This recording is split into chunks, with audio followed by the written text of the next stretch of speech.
space. This is the first event that we're having here. The space name is Random Artists.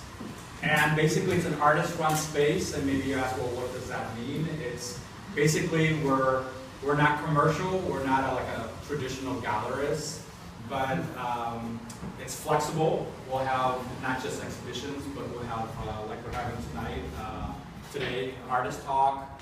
We'll have either book readings, music.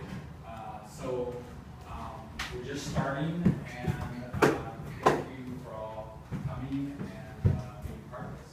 And if Carlos can do the introductions. Yeah, so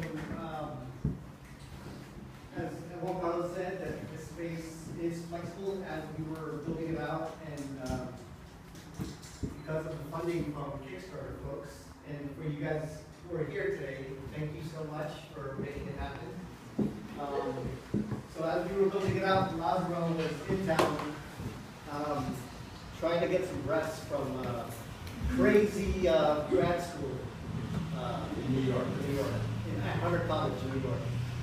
He came in and we all talked to see if he wanted to do something spontaneous. So he said he did. Spontaneity. 3 days. Which is really incredible. 3 days, non-stop, hardly slept. We just gave him food, drinks, smoked cigarettes. It's awesome. I have a car. And Carlo and I are basically whipping them with this.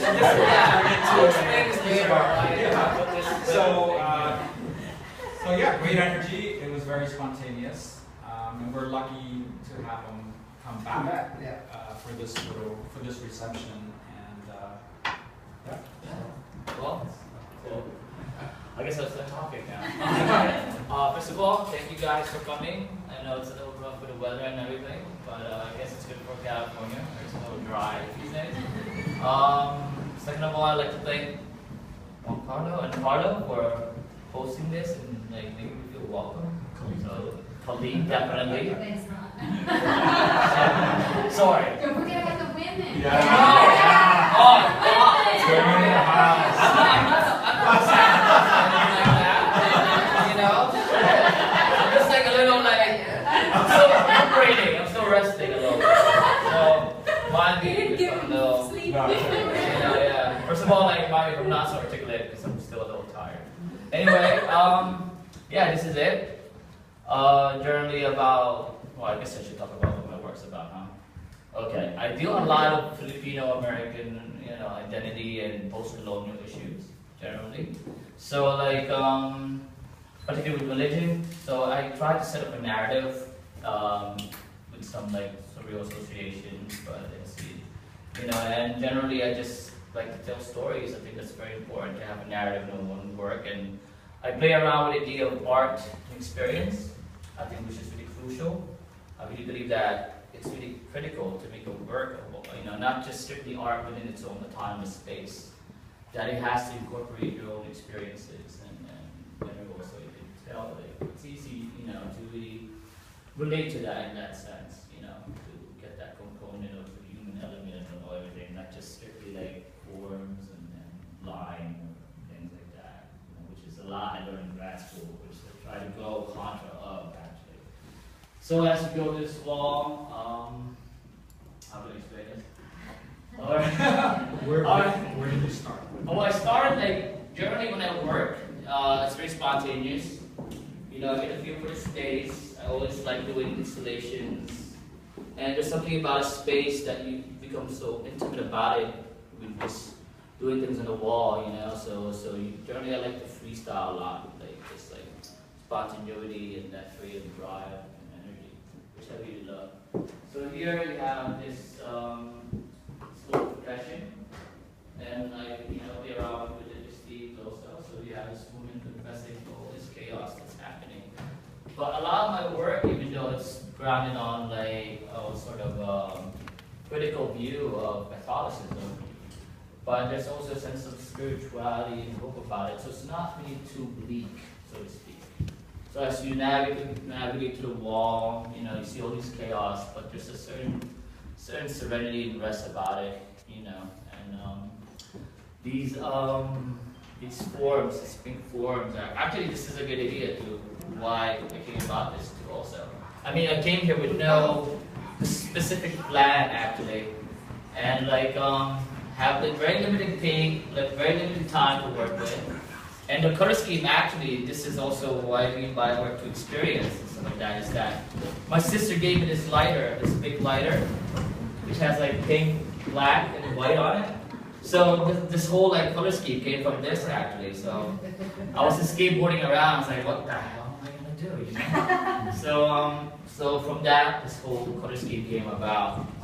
So yeah, and as you navigate to the wall, you see all this like the meat thing, which is one of my favorite verses in the Bible, Matthew 5, verse 5. Basically, the meat shall inherit the earth.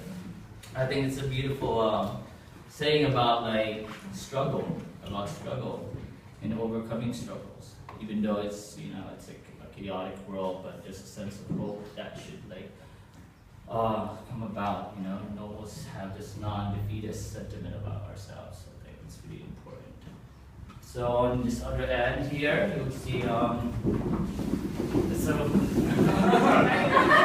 I gotta go this way. On this other end, alright, there's two set of narratives that you can see. This one's called Batter Up.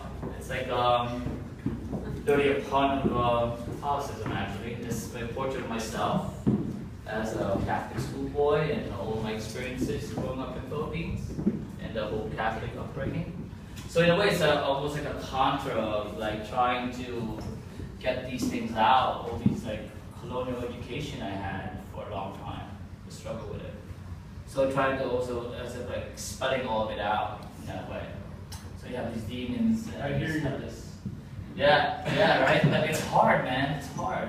So anyway, so here you go. I mean, just to be a joke about it, put a Jesus head on there, like as if like a ball, like shifting it, and there's a state of rest almost on this corner right here for some kind of like. I mean, I love the window actually. That's why I had to play around with it. It's almost a sentiment of like serenity almost, even though the imagery is very dark, but things are growing. Something about things growing that I really love, that really caters to my particular like symbolism with street making. So from all this, arrive at that skull and things are starting to grow. And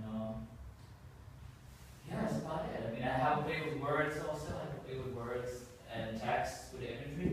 So I think it has you can follow the direction of it too. It gives it a sense of movement, so to speak. It's like very blunt, but a dark sense of humor, which every Johnny do have.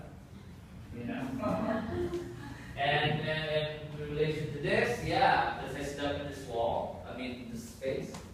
So I made a whip about it, because a homage to Wonka and Carlo over here, because I was a little worried, like I will not get this thing done, so I have to whip myself up, like literally, kind of like self-whipping almost. You missed the ceiling. I know. I was gonna do it next time though. Because that would have killed me completely. I would be like Michelangelo style, It's like I'll play around that some, when I get a chance next time. So yeah, just went with leading to Juan Carlos' space with there. So oh.